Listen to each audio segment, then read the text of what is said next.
My Kitchen, My Rules, and this is a special festive edition of My Kitchen, My Rules, which is obviously why I'm wearing my festive Christmas top. Yes, and my Christmas green with my very fancy camo pants. Don't be judging, but currently I'm in the middle of about 1,000 Zooms. Y'all feel me, right? You understand how dreadful it is to have to sit behind a camera all day and you're at home. And I know this is tacky and tasteless, but I don't care. You want a day drink, don't you? So I'm gonna give y'all a special festive recipe today that not only allows day drinking, it's encouraged. We are gonna make my favorite treat for having friends over during the Christmas season.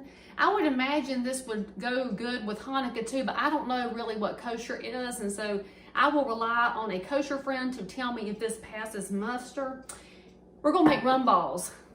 They're really boozy, they're really amazing. And then the extra benefit is, friends, after you make these, you can eat a couple during the day and people will think you're having a protein ball or something. They won't know that you're drinking. And so you're gonna need some rum. Now I've got 3 kinds to pick from here. We could use the Muddy River coconut flavored Carolina rum. That's made in Belmont, North Carolina, which is just on the other side of the river from where I am. You can use the Castillo Gold Puerto Rican rum. I've not been to Puerto Rico, but I hear it's lovely. And then I had some Captain Morgan's in the cupboard, and I'm pretty sure there's another dark rum up there. Long story short, use whichever rum you feel led to by the Spirit.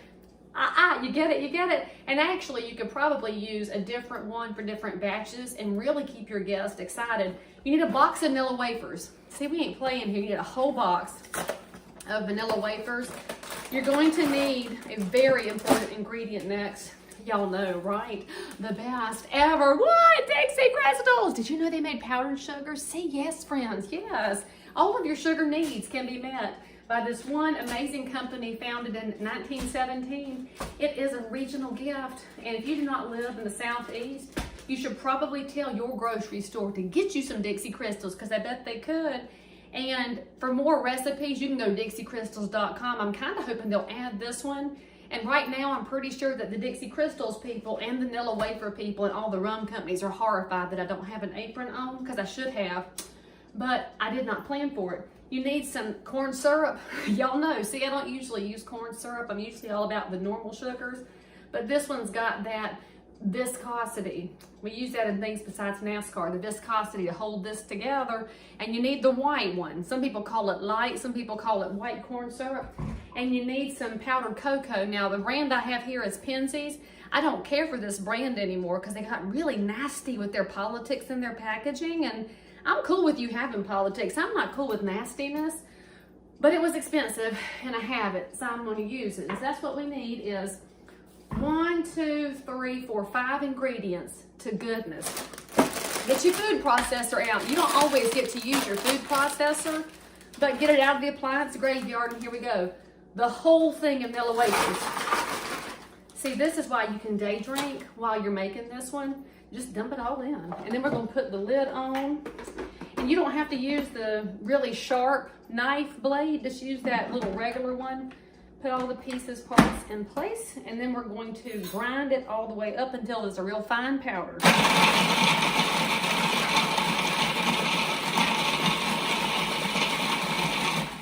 Now the instructions said to pulse it, but I don't think you get the right results pulsing it, so I just cut the whole thing and let it go.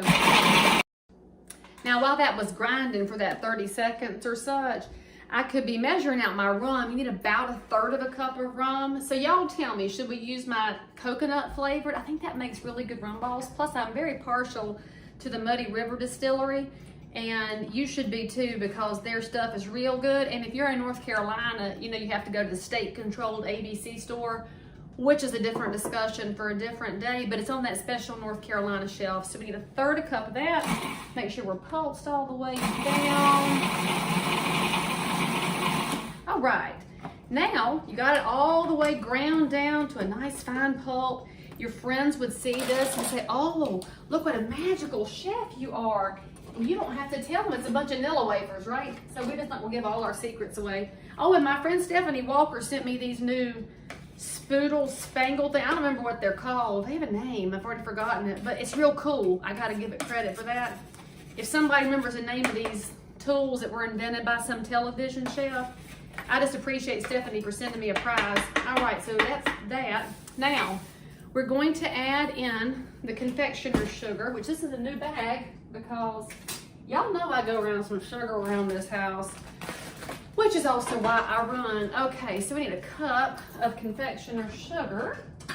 So let's get the quarter cup out so I can feel as guilty as possible, because the more times you have to fill your container up, frankly, the guiltier you feel. So 1. Now, if you don't have a food processor, by the way, friends, 2, you could always take out your aggressions by putting those vanilla wafers in a Ziploc bag and whacking them a lot, real hard, right over them with the back of your car. I don't care, it's your kitchen, your rules. But there's times when I get to use all of my appliances, and this is one of them.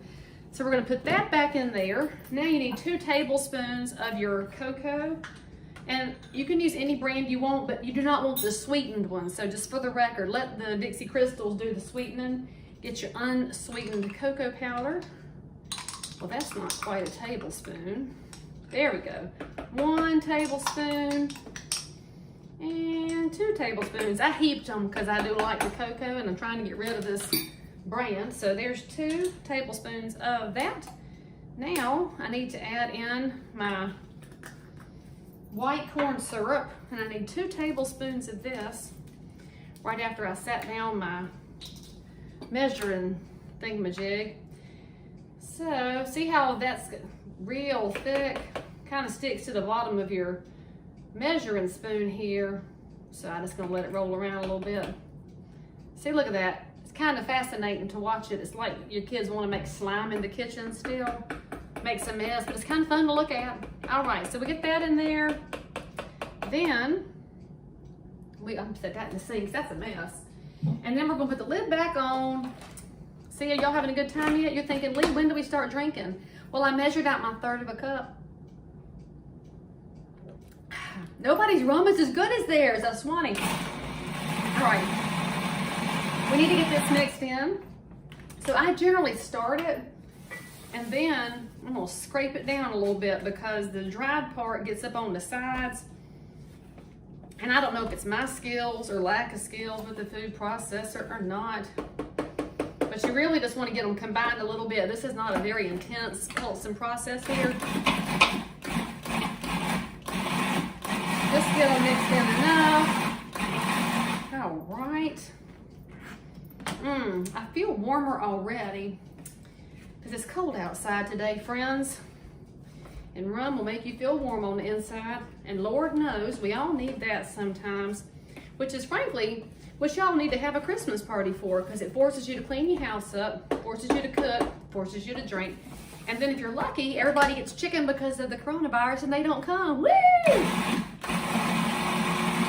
Okay, now we're gonna add in our 1/3 of a, oh, I gotta replenish, I drank some.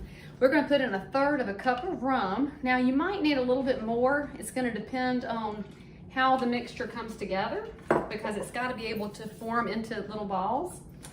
And I mean, you can make big balls too. I mean, you do you, but I like small ones because I make this stuff so strong. So now let's pulse that back up.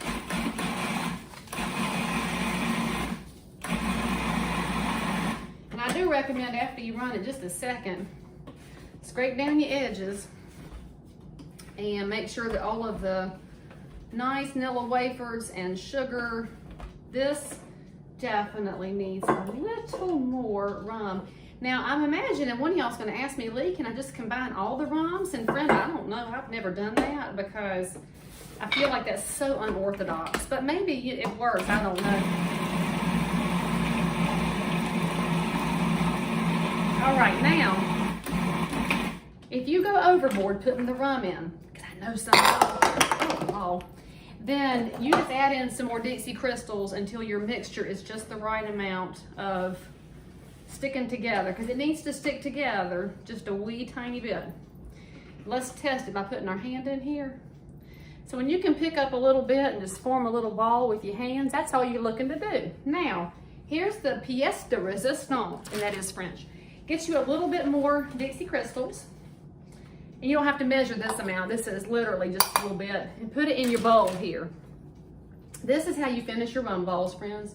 We made this nice little ball. And again, make them as big or as small as you want, but your friends will appreciate the little ones because then they can eat several and not feel guilty. We're gonna roll it around in the sugar. And that, my friends, is a completed Festive Boozy rum ball right there. After you make your whole batch, stick them in the refrigerator so they'll get nice and cold. And then if you have really nervous friends about the coronavirus and such, put like 4 of them in a Ziploc bag and now you got your Christmas shopping done. Y'all enjoy the heck out of these. Enjoy your day drinking, and I'll see y'all next time.